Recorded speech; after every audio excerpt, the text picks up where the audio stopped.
ஒரு குட்டி கதை ஒன்று சொல்றேன்.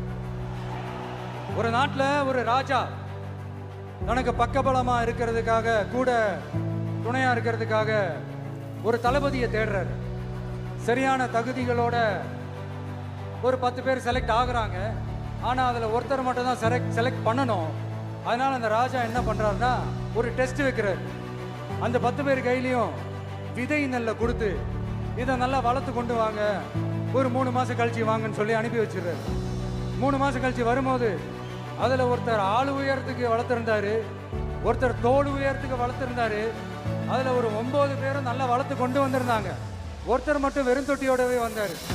என்னன்னு கேட்டதுக்கு, நானும் தண்ணி ஊற்றி ஊற்றி பார்க்குறேன், உரம் வச்சு பார்க்குறேன், வளரவே மாட்டேங்குது ராஜா, என்ன பண்ணுறதுன்னு தெரியலன்னு சொன்னதுக்கு ராஜா அவரை கட்டி அணைச்சிக்கிட்டு, இனிமே நீதான் என்னுடைய தளபதி, எல்லா அதிகாரமும் உனக்கு தான் சொன்னார். ஏன்னா அந்த 10 பேர் கையிலையும் ராஜா கொடுத்தது அவித்த விதை நெல். அது முளைக்கவே முளைக்காது.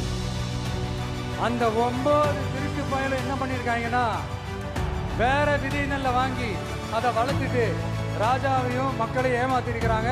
ஆனா இவர் மட்டும் உண்மையை போட்டு உடைச்சிட்டாரு. அதனால ஒரு நாட்டுக்கு திறமை எந்த அளவுக்கு முக்கியமோ அந்த அளவுக்கு உண்மையும் நேர்மையும் முக்கியம். இப்போ நீங்க எல்லாரும் தான் அந்த ராஜா, நீங்க தேர்ந்தெடுக்க போற அந்த தளபதி.